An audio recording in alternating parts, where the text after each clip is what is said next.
Mayor Reese. Here. Councilmember Ost. Here. Nelson. Here. Davis. Here. Schuldis. Fagerly. Here. Osmus. Here. Butterfield. Here. O'Brien. Here. 7 present, 1 absent. Councilmember Schuldis is excused. I'll stand for the Pledge of Allegiance. I pledge allegiance to the flag of the United States of America and to the republic for which it stands, one nation, under God, indivisible, with liberty and justice for all.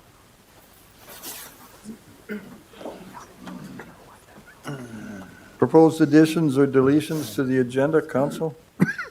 Motion to approve the agenda as presented. Second. We got a motion and a second. Discussion? Hearing none, roll call.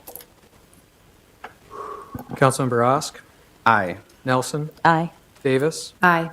Fagerly. Aye. Osmus. Aye. Butterfield. Aye. O'Brien. Aye. 7 ayes, 0 nays. Consent items. Kyle? Good evening, Mr. Mayor. On the consent agenda for the council's consideration tonight are the city council minutes of March 18th, 2024, the planning commission minutes of March 20th, 2024 draft, Willmar Municipal Utilities Commission meeting minutes of March 25th, Park and Rec Board meeting minutes of December 20th, Park and Rec Board meeting minutes of January 17th, accounts payable for March 14th, 2024 through March 26th, 2024, a lawful gambling application, fuel card reader located at the airport for a state grant, to reschedule the Bethesda conduit financing public hearing, and 2 resolutions approving memorandum of agreements between the City of Willmar and the Law Enforcement Labor Services. Motion to approve the consent agenda. Second. Discussion? Hearing none, roll call. Councilmember Nelson. Aye. Davis. Aye. Fagerly. Aye. Osmus. Aye. Butterfield. Aye. O'Brien. Aye. Osk. Aye. 7 ayes, 0 nays. Thank you. No one signed up for the open forum, so we'll go to the public hearing and the consideration of the purchase agreement authorizing the sale of parcel 95-872-1160 to Genio Turkey Store. Staff? Christopher? Thank you, Mr. Mayor, members of the council. This evening for your consideration is the approval of the purchase agreement and ordinance to authorize the sale of parcel 95-872-1160 to Genio Turkey Store. This was actually brought to the last council meeting where you all were briefed. It's approximately 29.97 acres. We're looking for, we sold the property for $28,500 an acre. That's for a total revenue of $854,000. $854,145. Today we have Matt Schrupp here as well if you have any questions about the purchase agreement. And that's what we're here for today. I will open the hearing. Okay. Anybody here to speak to this?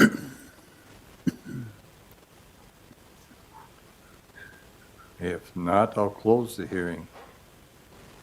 A resolution approving the purchase agreement is needed for Genio Turkey Store. I'll make the resolution approving the purchase agreement between the City of Willmar and Genio Turkey Store for 29.97 acres on parcel 95-872-1160 for the amount of $854,145. Second. We got a motion and a second. Discussion. Rick? Thank you, Mr. Mayor. Just wondering, that was leased out or rented for farmland? Have we contacted the renter? Thank you for the question, Councilmember Fagerly. Yes, the renter has been notified that this agenda item is for consideration tonight, and this, if approved, we'll have a subsequent action coming to the council for reimbursement of rent. Okay, thank you. Any other discussion? All right, roll call. Councilmember Davis, Aye. Fagerly, Aye. Osmus, Aye. Butterfield, Aye. O'Brien, Aye. Osk, Aye. Nelson. Aye. 7 ayes, 0 nays. All right, thank you, Christopher, thank you, Matt. Then we have proven ordinance authorizing the sale of land. Wait a minute. There's 3 motions, okay. All right, and this is for the same land parcel? I'll make Need the a motion. I'll make the motion to approve the ordinance authorizing the sale of 29.97 acres of land parcel 95-872-1160 to Genio. Second. Here we got a motion and a second. Discussion? Being none, roll call. Councilmember Fagerly, Aye. Osmus, Aye. Butterfield, Aye. O'Brien, Aye. Osk, Aye. Nelson, Aye. Davis. Aye. 7 ayes, 0 nays. Next is the authorization of publication by summary. Motion, please. So move. Second. We got a motion and a second. Any discussion? All those in, or roll call, I'm sorry. Councilmember Osmus, Aye. Butterfield, Aye. O'Brien, Aye. Osk, Aye. Nelson, Aye. Davis, Aye. Fagerly. Aye. 7 ayes, 0 nays. Next is the approve the authorization of the ordinance for city land sale in the 4th edition, Willmar Industrial Park to Dooley's Petroleum Expansion. And I'll open the hearing. Christopher, go ahead. Okay. Thank you, Mr. Mayor and council, for your consideration is to authorize the ordinance of City of Land to Dooley's Petroleum for the expansion project. This item was actually brought to you last council as well. Today we have Tim Yoakum, the Director of Risk, if you have any questions. I'm looking for a motion to adopt, assign a numbered, and publish the ordinance for sale of the 5.52 acres of land in the industrial park, as well as to publish land sale by ordinance as well. All right. This is a public hearing. Anybody here to speak to this sale? Being none, we'll close the hearing. First is a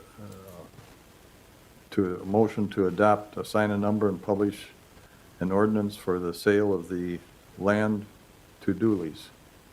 So move. Second. You got a motion and a second. Discussion. Being none, roll call. Councilmember Butterfield, Aye. O'Brien, Aye. Osk, Aye. Nelson, Aye. Davis, Aye. Fagerly, Aye. Osmus. Aye. 7 ayes, 0 nays. Next, I need a motion to publish by summary land sale ordinance due to the length and cost of publishing the entire ordinance and authorizing the sale of real property between the city of Willmar and Dooley's. I'll make that motion. Second. Got a motion and a second. Discussion. Being none, roll call. Councilmember O'Brien, Aye. Osk, Aye. Nelson, Aye. Davis, Aye. Fagerly, Aye. Osmus, Aye. Butterfield. Aye. 7 ayes, 0 nays. Thank you. Thank Thank you. you, Christopher. Next is regular business outdoor ice rink request. Matt Dawson.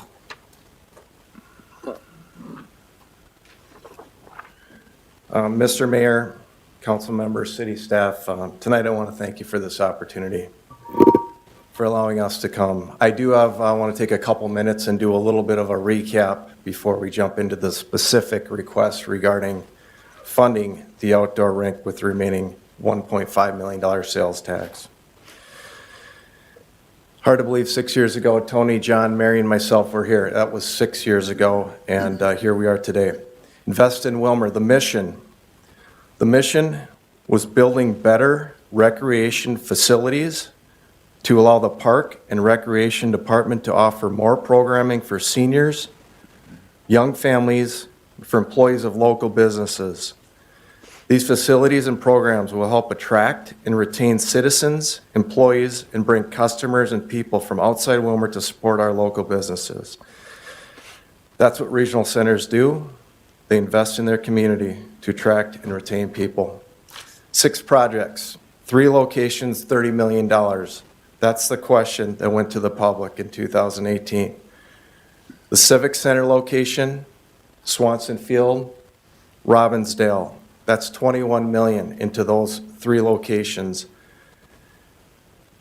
$9 million was requested to us from the city council to put on for stormwater for $7 million and $2 million for the community center. That's what went to the public. And how do you pay for that? Instead of raising property taxes, we decided we would do what everybody else does. When my wife and my 2 daughters would go to hockey tournaments in other communities, and they'd come back with the receipts, and I would see the little extra half-cent local sales tax.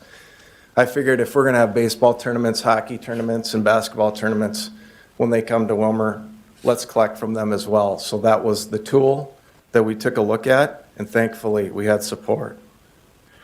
What did the people here do once the council approved us to go ahead and go to the question to the public? I'll tell you what they did. They went to the Sertoma Club and presented, Rotary twice, League of Women Voters, Lions Club, 2 public open houses, one at the community center, one at the civic center. Mary Sawatsky and I presented at Copperleaf, Independent Place, Bethesda. We had open mic interviews with the West Central Tribune, every youth organization, the chamber, multiple private meetings, clients, citizens to business owners were held. The marketing from the Facebook page, the radio to the newspaper to the website, video interviews. We hired an advertising agency to help us, direct us. We put signs in the yards, flyers were made, distributed all over. People unsolicited donated money to our cause. We never asked for $1 from the city taxpayers until after it was passed. We self-funded this. We paid for it out of our own pockets. On the action items on the weekends in October, Tony, John, Mary, and myself, and many of these people here went door knocking, handing out flyers. This flyer right here that you all have was handed out to every single door in Willmar that we could. None of them went into the mailbox, Tommy. We put them inside the doors, and the people that did answer the doors, we'd have a brief conversation with them. One gentleman asked me one time on Ella Avenue, he said, if I actually vote for these items, how do I actually know that the money's going to go to these projects? And that's one of the reasons we're here tonight, because we want to promise, we want to deliver what we promise. And I told him that I'm going to stay involved with the council, the staff, and all the committees to make sure we do everything that we can, delivering what we promise. What was the result? With John Conal's vision, Tony Ammon's passion, Mary Sawatsky's relentless energy, and a lot of hard work from the people here tonight, we celebrated 61% of the people that voted yes. Then to St. Paul, Representative Dave Baker, former Mayor Marv Calvin, Councilmember Audrey Nelson, Park and Rec Director Rob Baumgart, former Finance Director Steve Okins, Mary and myself made 2 trips down to the Capitol, and we had to sell and present our projects, that they were regionally significant to the Senate one day and to the House of Representatives another day. Jumping into the specific points regarding the picture of the outdoor rink out here on the flyer that we marketed to. I want to share a few items on that. The project consists of excavation, a cover, wood or steel, whatever the construction companies recommend. We're not going to get into the details. We'll take what we can get. Lights, concrete boards and glass. The rink on the flyer is the rink actually in Grand Rapids, Minnesota. There's a couple of these covered rinks. The nice thing about these situations, they keep the snow, rain, sun, In a winter like this, we can play roller hockey, we can play street hockey. There's all kinds of other options that we can use the facility for. It's outdoor, open air. That was marketed, it was voted on by the public, it was presented as one of the major projects that helped us gain regional significance when it was passed at the Senate and Governor Walz signed off in the summer of 2019.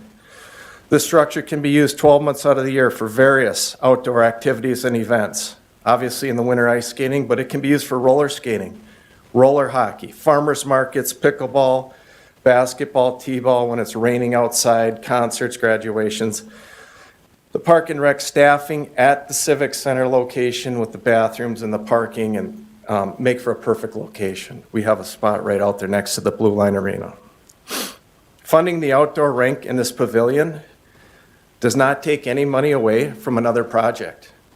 These are dollars that were unspent and not needed on the closed-out projects, mainly coming from the $10 million rec center / outdoor rink and the $6 million turf field budget that are also at the Civic Center location. And the groups that have closed out their projects, they now have the opportunity to finish up with revenue from booster clubs, pull tab revenue, grants, local businesses, sponsorships, naming rights. There's money out there to be had as far as helping up with the small stuff. According to the West Central Tribune, it was reported on January 4th to the public that the Willmar Park and Recreation Board on December 20th unanimously approved a motion to recommend the City Council use the remaining sales tax dollars up to close to $1.6 million for the construction of the outdoor rink pavilion.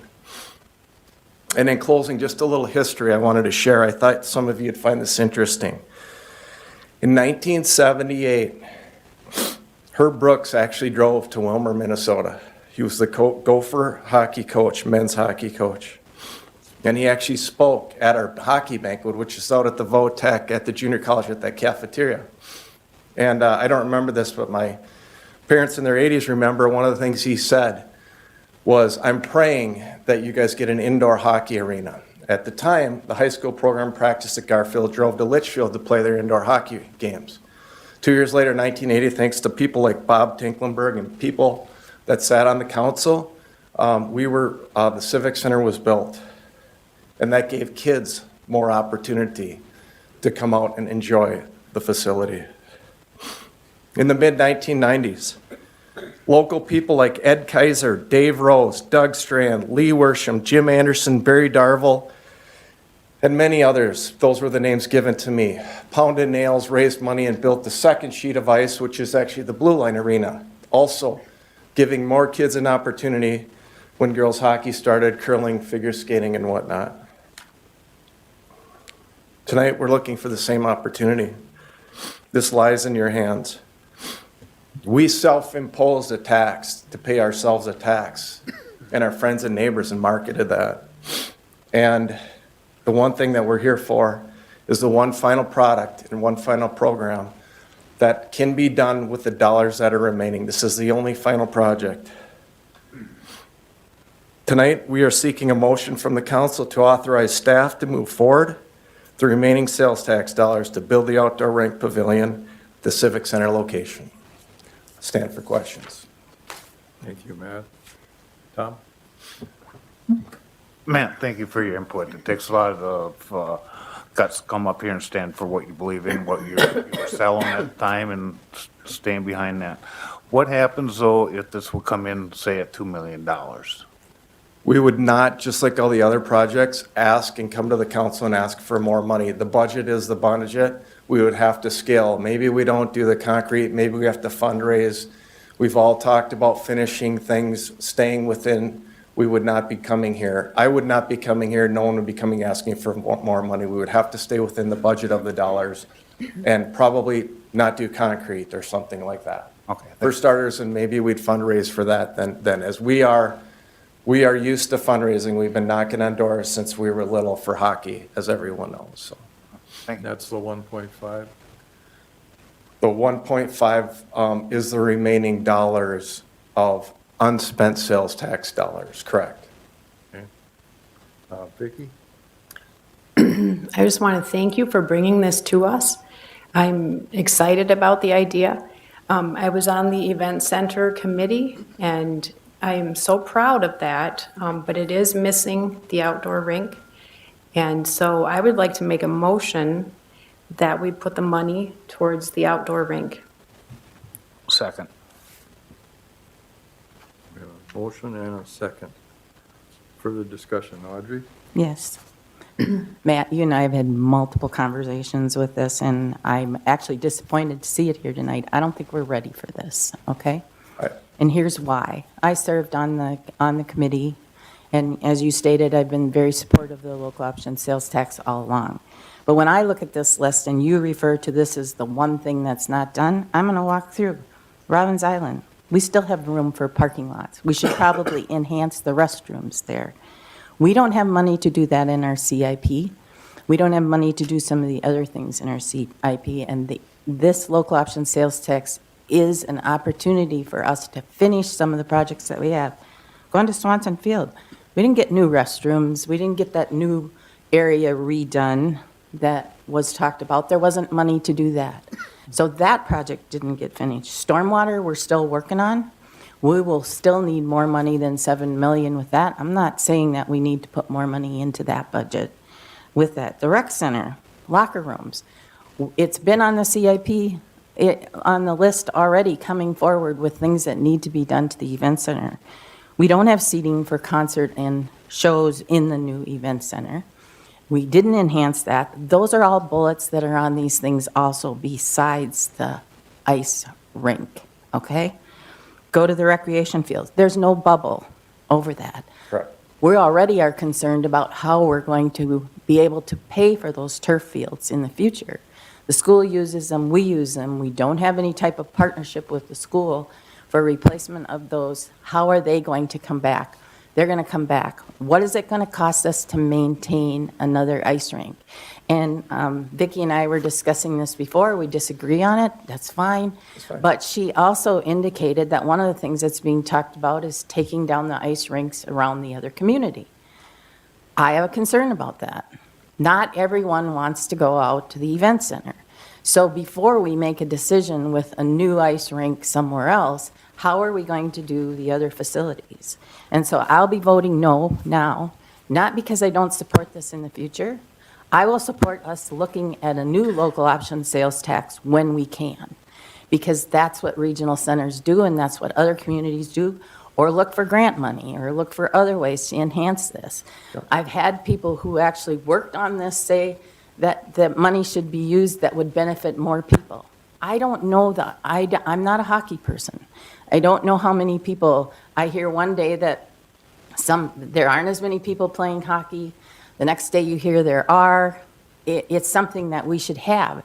I agree with that, but I can't support doing it right now. We have no figures, no estimates, no what does it cost us to budget? What will the taxpayers have to pay for maintenance, for upkeep, for all of those things? And until, with that, I didn't approve of closing out these other projects because I still think Robbins Island, there's still lots of things. There's electrical issues. I just think that those dollars should go to where they are. Now let's talk about the community center. We don't even know how we're going to do that. We have $2 million. We don't know what we're doing yet. We can't afford to do that. And a city hall with that to raise taxes.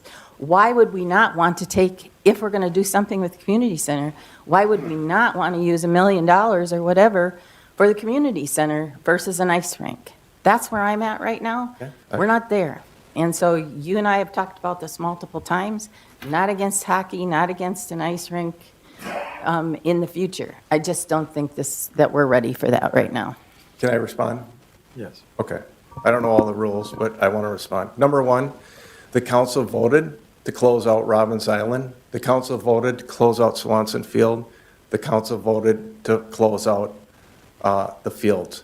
Number two, I was just in Marshall last week. They passed an $18 million sales tax. They extended theirs for aquatics. Theirs was built in the 30s. They're already applying. So if your people need to apply and you want more, it's up to us. If these people come to me and say, well, now we want a scoreboard, now we want this, guess what? I'm going to tell them, go start door knocking, go start applying for grants, go start looking for booster money. It's not coming here asking for handouts. That's not what we're doing. We want to finish a project that's one of the major ones, and the little things can be finished up. Some of these groups have full-time money. Look at how much Rotary Club has done at Robbins Island. So if you think we can always find more on every project, we're just asking for the basics here. And the problem is, from 3 o'clock till 10 o'clock at night at the Civic Center, none of you could bring your kids or grandkids and go out for a skate because of the groups. We need that outdoor rink, and there's no reason to start putting money back into Garfield because that's on school property.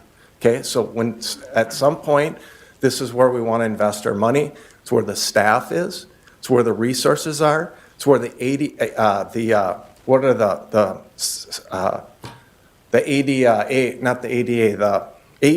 are. It's where everything is. You know, you want us to still skate at Garfield? I have 2 daughters. I can't let them actually run the Garfield warming house. You want to know why? Because if a creep walks in there, they can't get out of there. You have liability over that. This is where we're investing our money. This is what 61% of the people voted for, and that's why I'm here tonight. And that's why you have a few extra people here tonight as well. Thank you. Rick? Thank you, Mr. Mayor. Thanks, Matt, for being here. There was talk this sheet of ice was going to be refrigerated at one time? No. Okay, that's out. Well, we would love that, but that's not, we're not I asking. know we put a new compressor in. Yeah, And I thought it was supposed to be for 3 rinks. it's not. but It's for 2. Just 2. 2. Okay. Natural ice, it will not be refrigerated. So the utilities would be lights just like they're at Garfield. And you can use it year-round. Year-round, roller hockey, roller skating. If it's raining out on a Sunday, a kid can go out there and play catch with the baseball, football. There's multiple opportunities. We can rent this out. The revenue that you're getting, I don't know if any of you tried to rent a shelter at Robbins Island. The revenue you're getting, I can hardly get a rental out there, which is fantastic. These facilities are getting used. You have two business here, 2 local businesses tonight. They're expanding their businesses. This is a part of the reason why, so. Matt, you brought up some good points about Garfield and stuff like that. You know, when we were growing up as kids here in Willmar, Lincoln had a rink, Lafayette had a rink, Garfield had a rink, they're all over. Right now, where the Willmar hockey program goes out to is the Civic Center. I know Garfield still gets used a lot by the kids, and I have a feeling that this new sheet of ice, a lot of the kids will want to go out there and skate too if it's all filled up. You know me, I'm not a big hockey fan, but I'm a big sports fan, and I think this is going to be great for our youth and our Thank kids coming up here in Willmar. Appreciate And it. that's one thing that we really have to, I like focusing on, are the kids. How are we going to retain people living in Willmar? Matt, you grew up here in Willmar, you're still living here in Willmar. I grew up here in Willmar, I'm still living here in Willmar. A lot of our classmates moved on and moved out of Willmar. You know, with nice facilities like this, chances are we'll be able to retain a few more. Appreciate it. Thank you. Justin? Thank you, Mr. Mayor. Thank you, Matt, and the rest of the hockey community for being here tonight to support this. You and I have discussed this a couple of times. I tend to be pretty supportive of this concept. I think it's something that we promised the community, and we haven't been able to deliver on yet. Councilmember Nelson mentioned some other things that we haven't delivered on yet.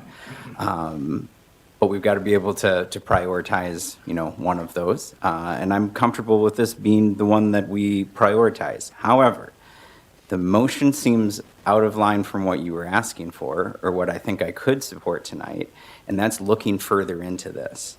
The motion, as I understand it, is that we're sending the money for a covered rink, not knowing how much it costs, not knowing any of the plans. What I heard you ask for, and I would be supportive of voting for tonight, is having the staff pursue this as the priority. Us being able to see plans, us being able to see details before we spend taxpayer money on this concept. Am I correct in my understanding of the motion? Right? Yeah. Okay. I think what you're talking about is like an RFP. Absolutely, we would need bids and make sure, definitely, just so we're on the same page. We're wondering, are you going to support this, or should we move on from the topic? It's obviously, we're at that stage. So, Justin, I don't know if I'm answering, but that the commitment is the 5 or 6 council members willing to commit these dollars that can only go towards the sales tax to this project as long as it's within the mains. I don't know how you word that, but that's what we're looking for. I'm certainly not going to come back and expect you to put up a $12 million indoor rink or something like that. Right. So, Have you or has anyone from staff, when was the last time we had a bid on a project like this?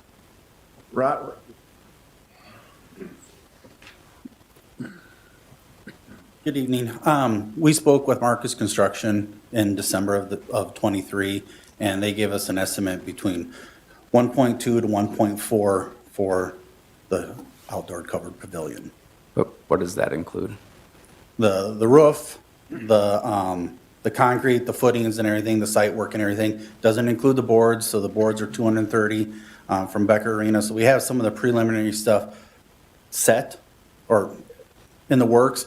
We just need to have to go ahead and get the specs and everything and see what the actual dollar amount is. And the roof Get it is- ready for bid. Before you were mentioning, Matt was mentioning, is it wood, is it metal? We don't know. It's steel girders and a steel roof. Okay. So, and we have some of the electrical already plumbed out from the event center to go out to the rink. And what would it take, like, how long of a process is to bring the council that full package of detail and information so we really have a sense of what we're voting on? I would say probably a month to 6 weeks to work on getting all the specs and everything. Okay. I personally would prefer to have that before I voted on this. That's just my preference. What was the wording of the motion?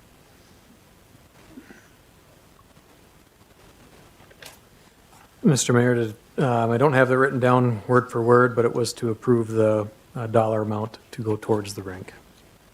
Maybe paraphrasing a little bit.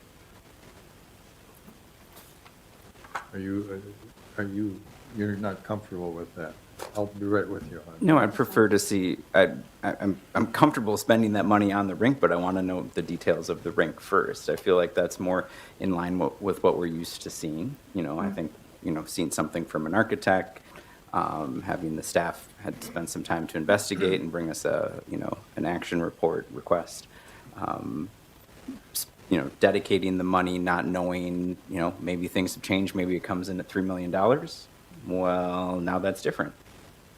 Or it turns out that we can, that's only going to build us the rink half the size of what we thought it was going to be. I mean, I'm not assuming these things are going to happen, but I'd feel more comfortable voting on it, Sure. knowing the details. Sure. Excuse me. I got both Audrey and Vicky that want to speak. I was just going to ask if Councilmember Osk would be willing to put that in an amendment to the motion for us to bring it back, because maybe we don't have to use all of the money to do the outdoor ice rink. And it would make sense for us to have some plans and specifications before we just do a blanket spend it. Vicky? I feel like, when we decided to do City Hall, we just voted to do City Hall.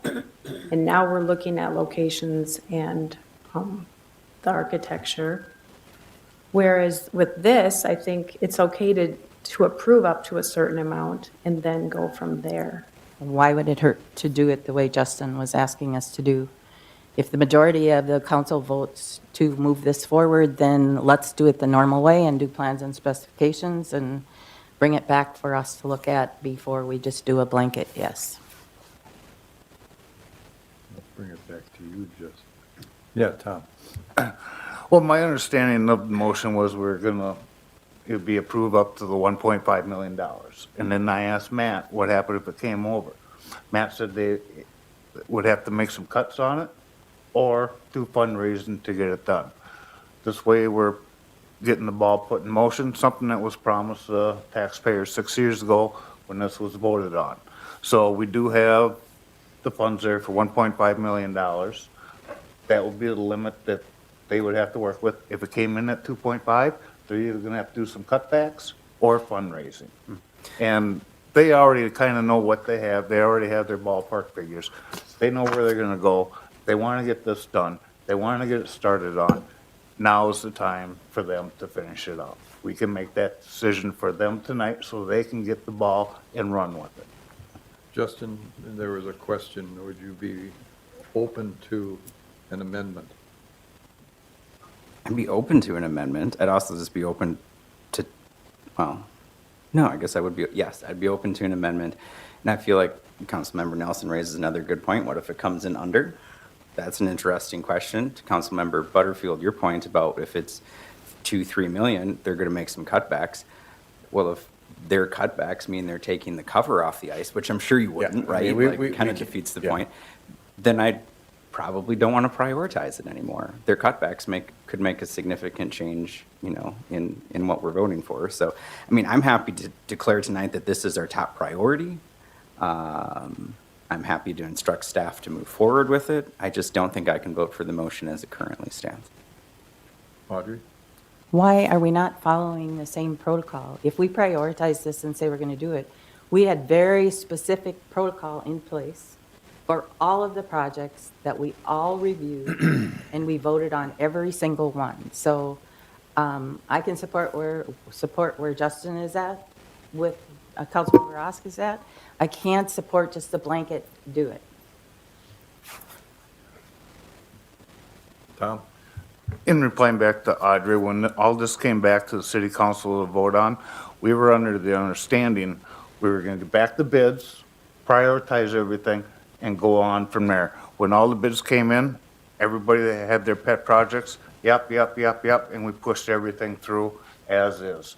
This is one thing that got left off. I'm not a big hockey fan, or I'm, big into hockey, but this is something that, like Matt said, 61% of the voters voted for. This is what they marketed for. I'm not talking about that. I'm talking about the, excuse me, can I go ahead? Yeah, that's all right. Go ahead. I'm sorry. Thank you, Mayor Reese. Yeah, I got you, we Julie. have a- Just hold on. Go ahead, Audrey. We've always had a protocol in place. We have RFP, we pick someone to do the project, all of those things. And so I just, what Matt's asking for is not what we're talking about voting on right now. Okay, Julie? I feel like we're getting muddied down in the intricacies of the 1.5 million. My feeling is what they're looking for is it the desire of the council to commit the remaining funds? And is the exact amount 1.5? Is that clarified? That's not the exact dollar amount, I believe. Okay, It's, but I think, go ahead. no, Rob said it's 1.533. You're exactly spot on with your point. Okay. But I think what they're looking for is a commitment from us that they can move forward with the remaining funds of the 1.533. Now, I don't feel that there's going to be any issue in them coming in under bid. Whether that's 1.2 that they already had possibly from Marcus to 1.4, you still have the boards. You still got the other things. I mean, this was just the structure, and I feel like this is bare bones of what it needs to just get that up. And I think we need to move forward and give that to the hockey community, that we're fulfilling that part of the local option sales tax, that money is left over. And yes, I understand that some of the other projects didn't get every little detail that they wanted done, but this was a major piece that didn't even get touched. And I think we should move forward with it. Thank you. Thank you. Any other comments? Otherwise, we do have a motion. Mike? The only question I have is, I'm just trying to go back. Why wasn't this done to begin with? Can I answer? Sure. So the reason it wasn't done is the committee just decided, with all due respect to the dollars in the budget, we better hold back because we want to make sure that we don't go over. So this was a piece that could be done separate. That's why it was held back, just so we could stay within the budget. That's what the committee, the event center committee decided. And I don't have any issues, Justin. I think I know what you're talking about. You're still going to need to see the specs and the details once Rob brings the RFP.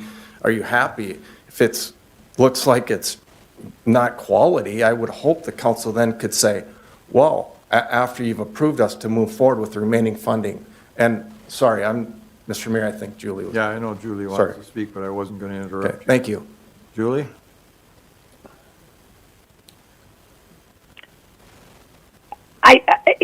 I'm probably going to say the same thing, but in a different way. But the decision was made back with the different projects that 10 million was going to go towards the event center. That's what that was going to cost. And so there wasn't funds for the hockey rink. So then the idea at that time, it was kind of hanging out there, was if there were extra funds after all of the projects were done, we might be able to circle back and readdress the hockey rink, which is exactly what we're doing. All right, thank you. We have a motion? Can I ask a- Yes, Justin?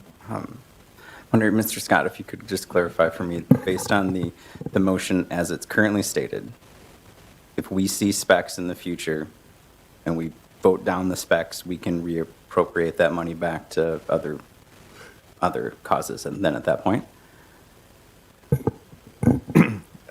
Yeah, Mayor, members of the council, as I understand the motion, I tend to paraphrase these in my notes, but the motion is to basically allocate the remaining funds generated by the local option sales tax to this project, which we've heard is about 1.5 million. So that's the motion.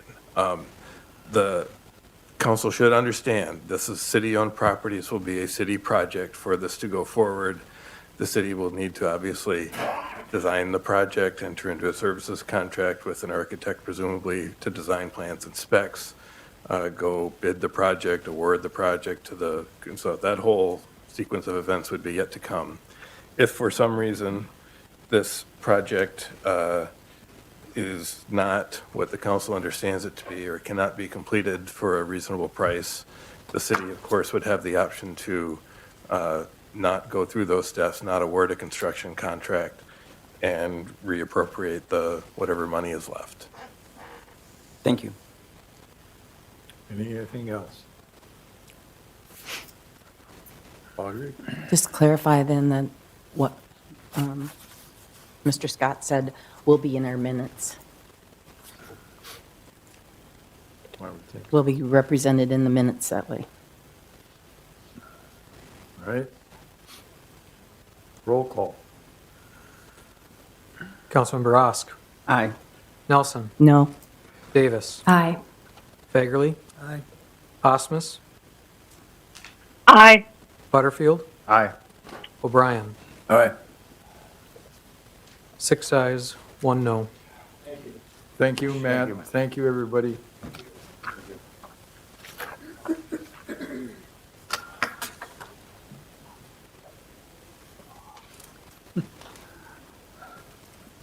Next on the agenda is the Mayor's Community Center Task Force report, and I'm going to call on Tom Gilbertson, who chaired the Mayor's Task Force.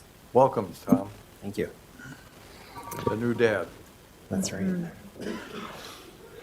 Esteemed members of the City Council, my name is Tom Gilbertson, reside in the First Ward in 1917 Country Club Drive in Willmar, Minnesota. As the chairperson of the Mayor's Community Center Task Force, I stand before you today with a vision that encapsulates the essence of collaboration, inclusivity, and community empowerment. The task force proposal is visionary and practical. The establishment of the community center on the existing premises of the YMCA. This strategic partnership not only maximizes resources, but also creates an inclusive space where individuals from all walks of life can come together to learn, to grow, and to thrive. Before I delve into the details of the proposal, I'd like to take a moment to recognize the dedication and hard work of the Mayor's Task Force. Since December 7th, 2023, our task force has been meeting weekly to explore opportunities, analyze challenges, and develop strategies to move the city forward in selecting a site for the community center. Through countless hours of discussion, brainstorming, and collaboration, we have honed our proposal to reflect the diverse needs and aspirations of this community. Most of those task force members are sitting back here tonight. Picture a space where boundaries between the YMCA and the broader community dissolve, where individuals of all ages, backgrounds, and interests converge to pursue their passions and connect with one another. By joining the community center with the YMCA complex, we create a vibrant and inclusive hub that offers something for everyone. Whether it's working in the wood shop, attending a dancing event, gathering around the tables to taste something new, or signing your kids up for an exciting new event while you use the fitness center at the Y. The possibilities are endless. But our vision goes beyond mere convenience. It embodies principles of sustainability and responsible land use. By adding space to the existing YMCA premises, we minimize environmental impact and reduce the need for costly duplicated requirements like bathrooms, parking, and other systems. Moreover, by sharing resources such as kitchen facilities and meeting spaces, we optimize operational efficiency and promote a culture of collaboration and innovation. This collaborative model not only strengthens the financial viability of both the YMCA and the community center, but also fosters a sense of shared ownership and belonging amongst our residents. Furthermore, by co-locating the community center with the YMCA, it will underscore our commitment to inclusivity and accessibility, regardless of age, regardless of income or ability. Everyone in our community will have access to a wider range of community-minded educational and social activities. Whether it's signing your kids up for swimming lessons, as I will be doing every Saturday in April at the Y, or you can go off and check out the wood shop, or catch up with a friend over a cup of coffee and a game of cards. There will be something for everyone to enjoy. This inclusive approach reflects our values as a compassionate and socially responsible community, one that recognizes and celebrates its diversity of all of its members. And let us not overlook the practical advantages of this collaboration. By sharing resources and facilities, we optimize operational efficiency and minimize overhead costs. This collaborative model not only strengthens the financial viability of both the YMCA and the community center, but it also empowers us to achieve more together than we could ever do apart. It's a testament of the power of partnership and collective action, a model that embodies the spirit of our community and its commitment to building a brighter future for all. I am pleased to report that the YMCA board is fully behind this collaboration, recognizing the tremendous benefits it offers to both YMCA members and the broader community. They share a vision of vibrant, inclusive. They share our vision of a vibrant, inclusive community hub where individuals of all ages and backgrounds can come together to learn, grow, and thrive. Their enthusiastic support underscores and underwrites this transformative potential of this partnership and reaffirms our collective commitment to build a stronger community, a more resilient community, and a community for generations to come. In conclusion, establishing this community center on the existing YMCA property is not just about a physical space. It's about building bridges between individuals, fostering collaboration, creating a more inclusive and vibrant community. I urge each of you to embrace this visionary proposal and to support our efforts to turn this shared vision into a reality. Together, let us build a future where collaboration, inclusivity, and sustainability are not just ideals, but lived realities. A future that benefits us all. Thank you for your attention on this consideration. I've got a group here as well to answer any questions that you might have about this vision. Thank you, Tom. Well put. Questions?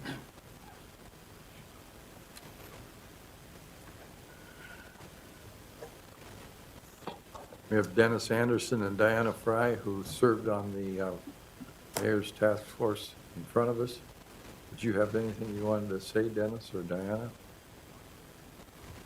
Just maybe one thing we should, Dennis Anderson, 3213 Eagle Ridge Drive East. We should recognize the fact that the YMCA is also represented here tonight, their staff and board. So we have been working very collaboratively with that group. Something that I've been very adamant about throughout all the meetings we've had is I feel it's very, very important that we get a community center that's in town rather than out of town. Make it easy for all ages to participate in all the activities that not only we, the community center, provide, but also what the Y provides. Questions from the council? Vicki? I want to say, I think it's a wonderful idea. Do you know, are there other communities that you can look to get ideas for how to make it work? Yeah, as we walked through this proposal, we looked at other communities, and there are several of them where the community center and the Y are in a combined facility.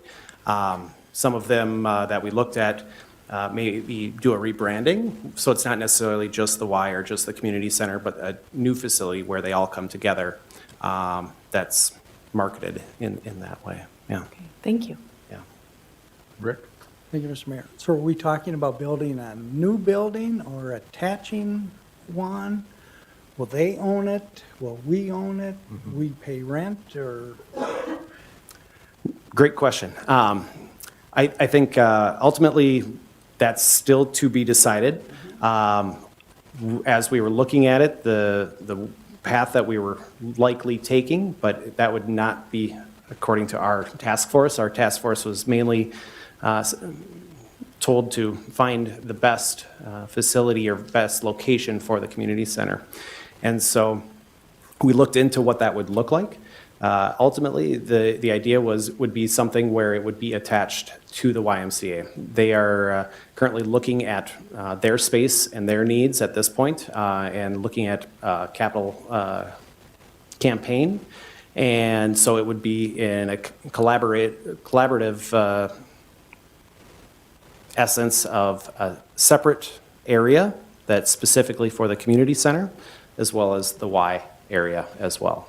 So yes, I would say together in one building, but separate areas, yes. So would we have to buy land from them to build? At this point in time, we don't know for sure, but I believe that the idea would be is that they would look at expanding their facility, and then it could possibly be a rental type of situation, yes. And then they charge membership. Right. How would it work for the community center? I mean, people can go to the community center, but if they want to go to the Y, then they'd have to pay a membership. Right. Yep. Okay. And we have talked that possibly those that attend the community center, but maybe only would want to walk the Y, maybe we could agree on maybe a reduced membership for those people. So that has been talked about. It sounds like a good idea, but we got community ed in Willmar, and we don't even get along with them. So I don't know how we're supposed to get along with the Y. If I may, that's an interesting point, but we have discussed that very topic with the Y board. And they're very interested in working together. One of the things that they said consistently was they want to stay in their lane. They don't want to get into our business, and we won't get into theirs. We will work together. And they were insistent on that. Mike? You've answered some of the questions I was going to ask. Will you have a separate entrance then into the community center? Is that what I'm looking at here? I think as far as hours and operations and things like that, there would definitely need to be an entrance that the community center folks can enter at any point in time if there's a community center event going on, yes. Okay. Now, what exactly are you asking for? Are you asking for permission from us to continue on with the plan? A great question, yes. because there is two parties here, as we move forward, we need to get your support that this is something that you find that the community task force has said, yes, this is the best option moving forward. And then we can get into the details and the weeds going forward. But if this is not a location that the council is interested, we'd like to figure that out today, so then we can part ways as well. All right, So, thank you. yes. Justin? I think to that point, I'd love to offer a motion to declare the preferred spot for the community center to be in partnership with the Y and instruct staff to continue negotiations with the Y to bring us further details about what that would look like. I'll second that. Okay, If I- we got a motion and a second. Julie wants to. Oh, can I continue to speak to the? Yeah, go You can ahead. go to Julie first too, doesn't matter to me. Go ahead. Okay. As part of the task force, it was great to see this come along. I mean, there were times I think that I wasn't sure we were going to get a unanimous support of anything, and I think we were able to work through it. I think we got really excited the more we talked with the Y. We certainly had conversations about like, what's this going to look like? Is there a connecting hallway? Is there 2 or 3 or 5 separate entrances and signage and all of this? And so some of that is still to be determined, but I love the concept. I very much picture in my mind like a 3-generational family piling into a minivan and going to this one-stop shop where, you know, grandpa's going to go play pickleball and, you know, grandma's going to the wood shop, you know, dad's heading to the garden, mom's taking one of the kids swimming, someone else is going to work out. Like, everything is right there. I think it's the best quadrant of town for a community center. I think it's, you know, location to things like Bethesda makes sense. It's right there at Willmar and Lakeland. I can't imagine a better location for us to be planning a future community center at. So it was a pleasure to be part of this task force and fully supportive of their recommendation. I feel the same way. Julie? I was glad that Justin went ahead of me because he took about half of what I was going to say. So it's the collaboration of, I don't know if it was really clear that there would be some opportunity for shared space, like a kitchen facility that both facilities would be able to utilize. There's some people that are still going to possibly just use the community center piece, but maybe they get introduced to some of the opportunities that the Y has to offer, and we kind of looked at it as it could be a win-win for both facilities, and again, the location's good, and some of the other details will work out and possibly look at like a joint powers for how that plays out in the future. But the concept, I like it for the community. Justin, Julie, and I served on with the task force, and I have to say I really enjoyed the collaboration and the thinking and working together with the Y, and it's just all working out very well. Tom? You know, this is a great location for it. I really like the location. My main concern is what Councilmember Fagerly brought up. City of Willmar, community rec, community education couldn't get along with the parks, had a falling out. What would happen if something would happen between the city and the Y? Who would buy who out, or whatever else like that if something came up in the future? You know, because right now, you know if it would pass, but something happens 10 years down the line, what's going to happen then? You know, we don't need any more turmoil in the city, and that could be something, but who would buy who out? That's something that would be worked out with a joint powers agreement. All the possibilities that where problems could arise, it would be in the joint powers agreement so that it would be pretty clear. If something happened, this is what would happen.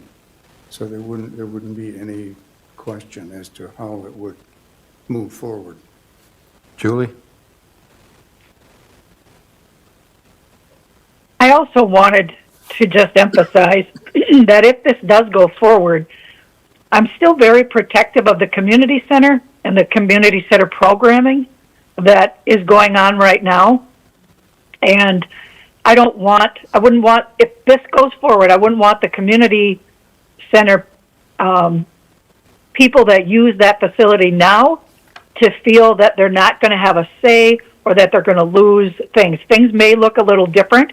Some things would have to get compromised, but I just want it known that there's still somebody advocating and a very strong voice for the community center activities. Okay.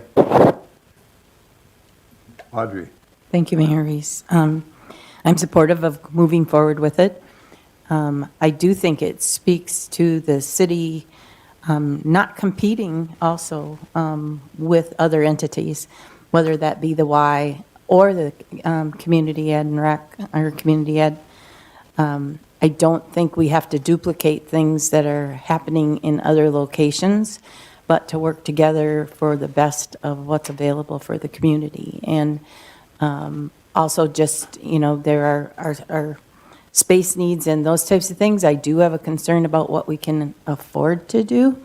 And I think that will come back to see how this plays out, but I am very interested in moving forward to pursue that. If we come to a roadblock, we've at least tried. And I see heads nodding in the back of the room from the Y also, and I think if we can make the community better, then that's our responsibility to do that. I think it's a very healthy proposition in many ways for health in the community and coming together of our community. And I just really think this is a wonderful proposition.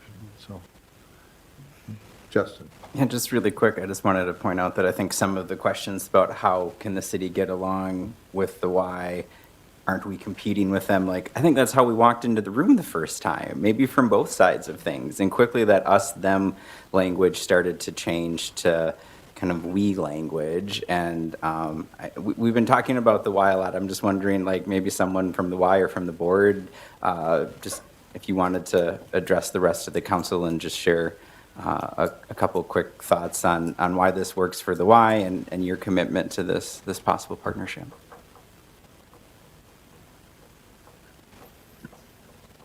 Jen, give us your name, address, and position. Jenny Howager, CEO at the YMCA. My home address is 3185 8th Street Northeast in Willmar, outside of Willmar. The Y looks at this as a huge opportunity to bring people together and to be able to enhance services versus compete with services. We do our best not to compete. We really do try hard. And we want people to have more opportunities than have to decide where they need to go to do something. We'd rather have them have additional resources rather than competing resources. It interests us in that one-stop hub. People can come and do many, many things all in one location. It also interests us in, we need a kitchen. Why build two kitchens when we can share those spaces, or multiple meeting rooms when we can share those spaces? We don't have any interest in taking over anything that the community center offers. We think they have a nice array of programs that complements what the Y does, and the Y complements what the community center does. So we really are interested, as I said, expanding opportunities for people. We do have membership, that's true. We have almost 1,000 members that are Silver Sneakers or Optum One Pass members that their insurance pays for their YMCA membership. There are many more in this community that have that opportunity to be able to use a Silver Sneakers membership and not have to have it come out of their own pocket. And that for us just expands many more people we can offer services to. We hope that our membership, having those thousands, that 1,000 number of people in that Silver Sneaker space allows them also to realize what the community center offers. I know a handful of people that cross over between the community center and the Y and take advantage of both, but I know a lot more that don't. And I would really like to see this, as I said, expanding the resources and the opportunities for people. So we're excited to be part of this, to see where it goes, to make the most of what we can bring together to offer and grow and strengthen our community. Thank you, Jen. Thank you to the Y for being, the board for being open to the possibilities. Can I ask her one question? Yes, Mike? Other than the land that the Y sits on, how much more acreage does the Y own? We own across, we have the road that goes around the edge of our parking lot. We own to the west of our building, across that street, where our community garden sits. Right. We own enough space all over, that goes all the way up to the behavioral health unit The north. building. And then on the south side, we own a narrow strip of land there that we've put up for sale, mostly because the Gesh property south of us is for sale. And that little piece of land doesn't really have a lot of things we can build on it, or others can build on it, but if the Gesh property were to sell, it could be part of that parcel. So it's not that we have to sell it, or, it's there. So we have a buffer there to the south, and we have a buffer still to the west. So you probably have looked into this, but so you do have enough land to make your additions that you're talking about? Yes, we should. We do have some water drainage in the back, but that shouldn't affect any of the land towards the east side of that property, and up into the Y building. Yeah, thank you. Anybody else? Well, we've got a motion and a second to support this proposition. Anything else, Tom? All right. Roll call. Councilmember Nelson? Aye. Davis? Aye. Fagerly? Osmus? Aye. Butterfield? Aye. O'Brien? Aye. Osk? Aye. 7 ayes, 0 nays. Thank you. Thank you, Mayor's Task Force. I gave them a deadline of February 5th, but we made it. We got the job done, a little outside the boundary, but we got it done. Thank you. All right.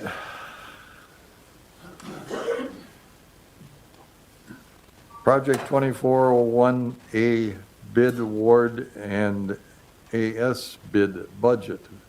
Jared. Good evening, Mayor Council. Item 11C in your packets this evening is related to the 2401-A improvements, or the 10th Street Northwest improvements. On March 20th, we did open bids for the improvement. We received 7 bids, so there was a good bidder turnout. The low bid was submitted by Lebanon Underground out of Kimball, Minnesota, in the amount of $719,661. There is a resolution enclosed in your packets this evening, and staff is recommending approval of that resolution. Need a motion. So moved. We got a motion. Second. We got a second. Discussion. Hearing none, roll call. Councilmember Davis? Aye. Fagerly? Aye. Osmus? Aye. Butterfield? Aye. O'Brien? Aye. Osk? Aye. Nelson? Aye. 7 ayes, 0 nays. That passes. Next is to adopt the resolution approving the as-bid budget for 2401 in the amount of $921,900. So moved. Second. Got a motion and a second. Discussion? Hearing none, roll call. Councilmember Fagerly? Aye. Osmus? Aye. Butterfield? Aye. O'Brien? Aye. Osk? Aye. Nelson? Aye. Davis? Aye. 7 ayes, 0 nays. That passes. Next is the Project 2401B bid award and as-bid budget. Jared. Evening, Mayor Council. On the same date, March 20th, that we referred to earlier, we advertised and opened bids for the 13th Grayson Rice project. We did receive 6 bids on that project, and the low bid was submitted by Dunick Inc. in the amount of $7,080,541.60. And there is a resolution in your packets this evening for consideration with staff recommendation. And that was close to $1 million under estimate. It was correct. So I need a motion. I can make the motion to award Project 2401B to Dunick Incorporated in the amount of $7,080,541.60. Second. We got a motion and a second. Any discussion? Hearing none, roll call. Councilmember Osmus, Aye. Butterfield, Aye. O'Brien, Aye. Osk, Aye. Nelson, Aye. Davis, Aye. Fagerly. Aye. 7 ayes, 0 nays. That passes. Next is the adoption of the resolution approving the as-bid budget for 2401B in the amount of $8,892,600. Need a motion. So moved. Second. We got a motion and a second. Discussion. Is that figure correct?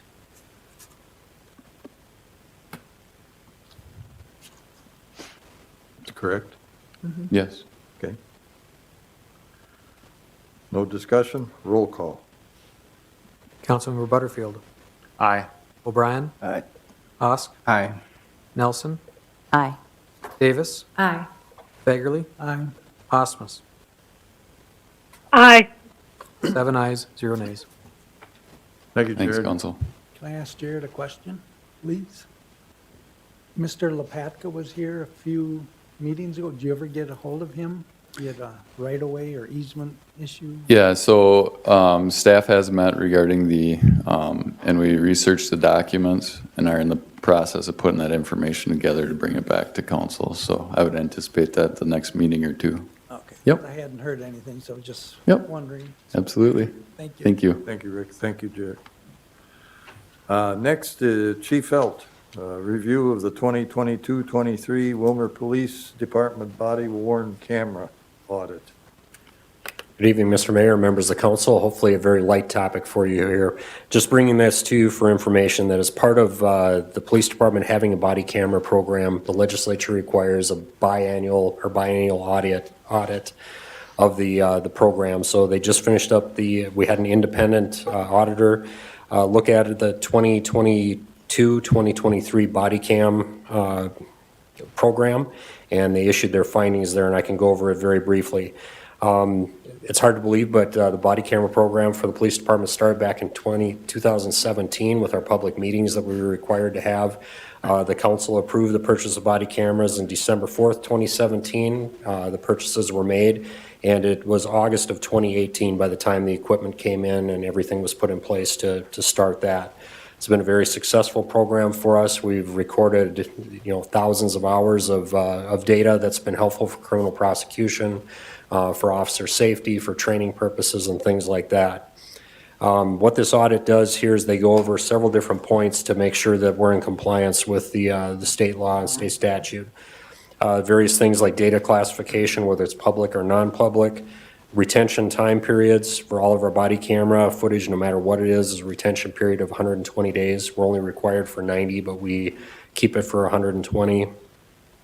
Processes for access by the data subjects, simply by anybody. Not everybody can just request body camera data and get it. It has to be certain people in certain situations.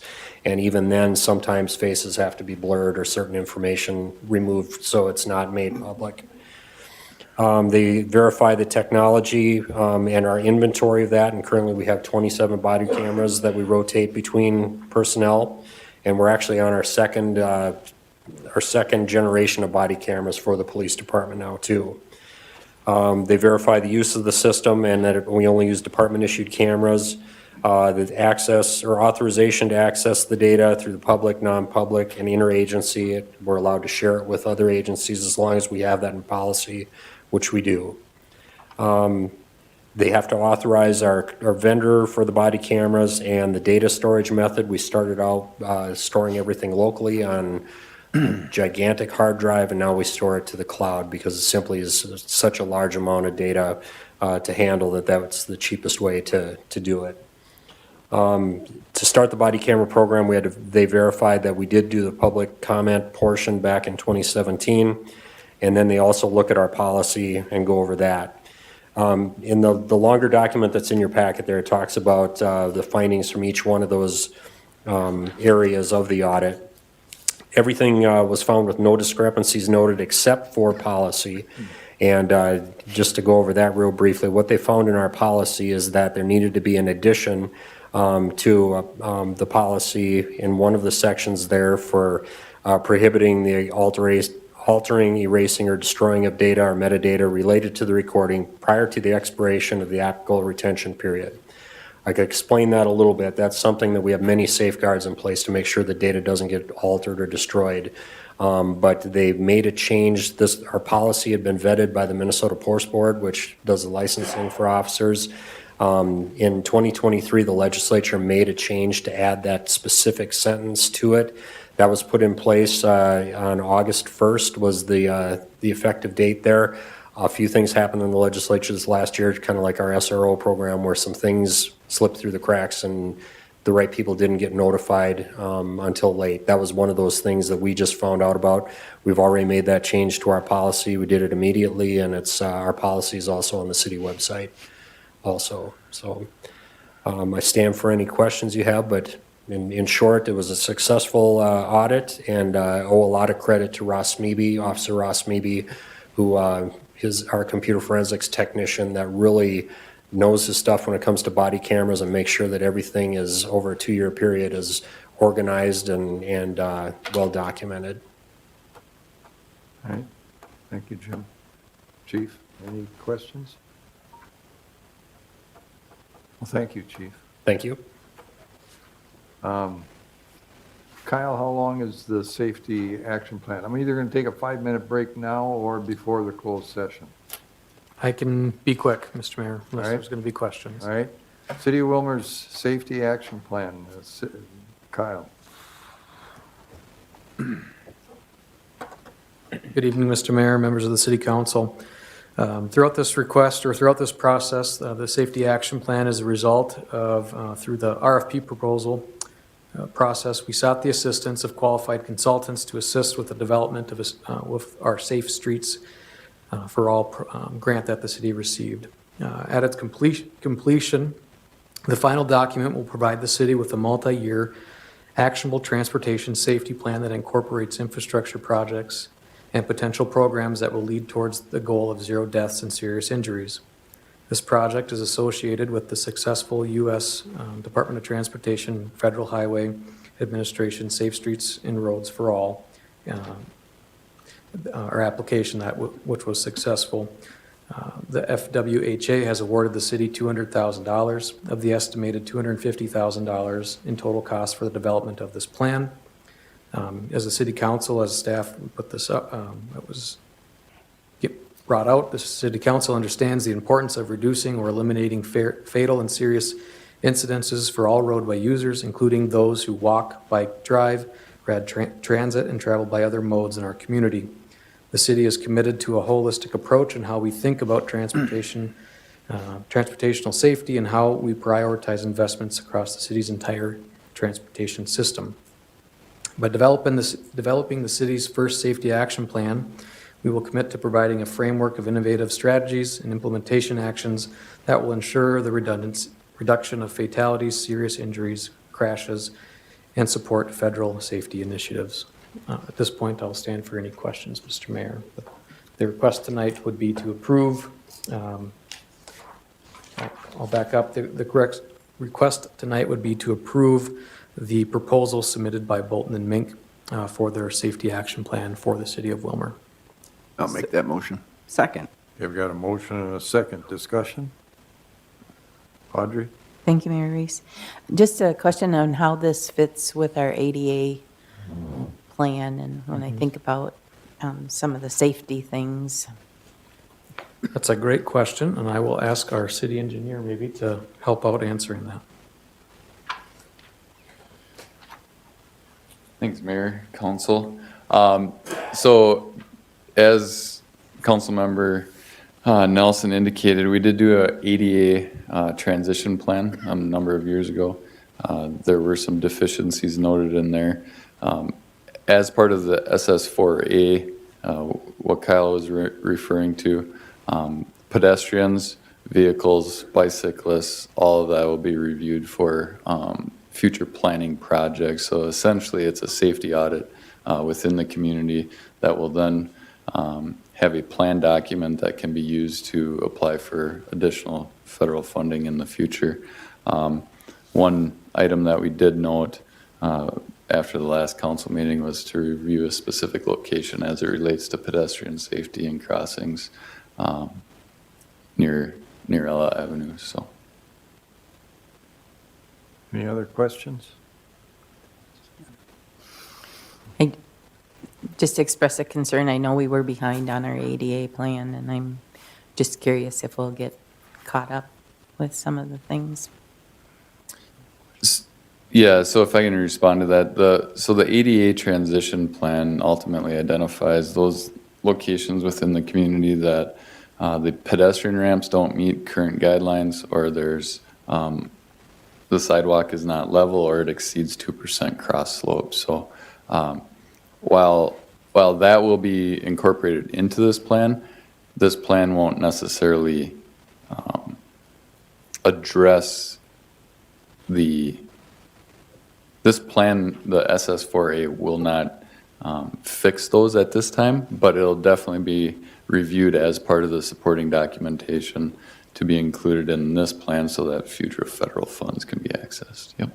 Thank you. You're welcome. Rick? Thank you, Mr. Mayor. Just wondering, mid-Minnesota, do they do any of this work? Because I know they've done safe routes for communities. Is this too detailed for them? This is yes, and again, Jared, I might ask you to help on this one too, but this is for qualified engineering that would need to submit proposals, They're yes. just planners. Yeah. Yeah, I think it's two different levels of detail and levels of work that would be the difference here. All right, thanks. Any other discussion, questions? Roll call. Councilmember Osk, Aye. Nelson, Aye. Davis, Aye. Bagley, Aye. Osmus, Aye. Butterfield, Aye. O'Brien. Aye. 7 ayes, 0 noes. Thank you, Kyle. Thank you, Jared. Robert, I'm going to take a 5-minute break before you go. Okay. All right? Yep. All right, we'll take a 5-minute break. We'll be back in a little bit.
Introduction of an ordinance authorizing the sale of land to Cura. I call on City Attorney Robert Scott. Thank you, Mayor, members of the council. In your packet is an ordinance authorizing the sale of the and conveyance of the care center property to Cura. This is one of several steps that the council would need to take, consistent with the resolution that passed at the special meeting on March 11th to support the transition of the care center from Centricare to Cura, and specifically to facilitate the transfer of the real estate, which is still city-owned, to Cura. The recommendation is that you introduce the ordinance tonight and set this for a public hearing at the next meeting on April 15th. That's also the date of the scheduled public hearing for the portion of the Swanson Field property for the new Cura development, so there's some convenience in that. We do expect there will be an amendment to the purchase agreement for that property, for the development property, that would just wrap in the care center property to part of that transaction.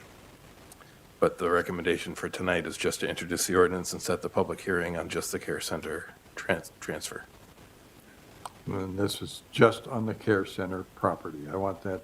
This ordinance is just on the care center property. People watching understand that, okay?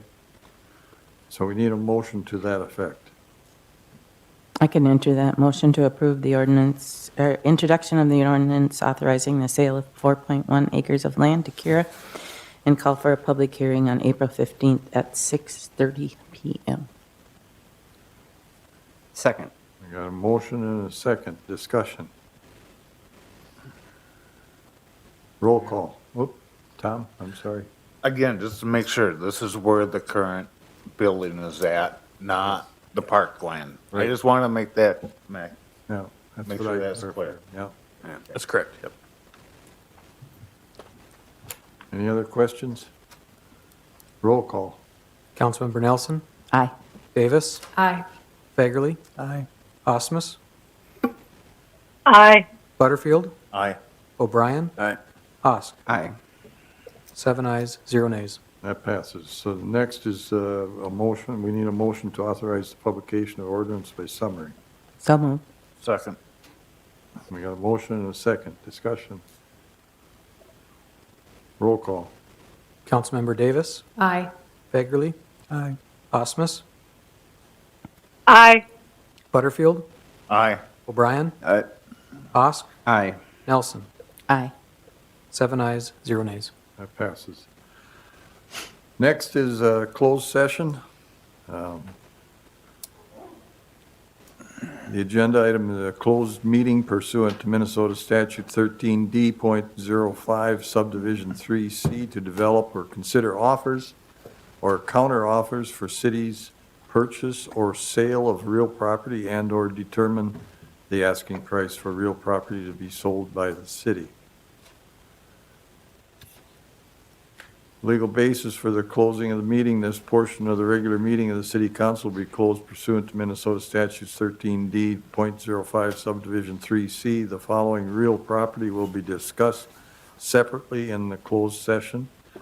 There's 3 parcels, 95-003-4820, 95-003-4830, and 95-003-4940.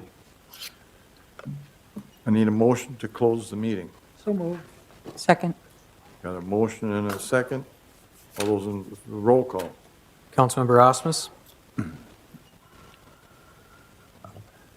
Aye. Butterfield, Aye. O'Brien, Aye. Osk, Aye. Nelson, Aye. Davis, Aye. Fagerly. Aye. 7 ayes, 0 nays. The city council is now in closed session pursuant to Minnesota statutes, section 13D.05 subdivision 3C. The time is 8:01 PM. In addition to the city council, also present in the closed session are